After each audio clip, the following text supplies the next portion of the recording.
Ayan, tingnan nyo naman guys. Oh, doon na siya nakatambay. Iiwanan nga daw naman siya eh. Mochi!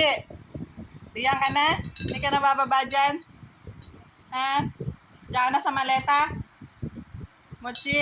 Gusto daw niya pong sumama. Kanina pa. Mochi! Oh, dasarado ko na yung maleta. Ayun, pandalas na siya. Grabe ka siyang mochi na yan. Oh, wag ka na alis dyan. Pag umalis ka, sasaraduhan ko na yan. Ha? Nasama ka ba? Ha? Hindi ka na umalis dyan sa maleta?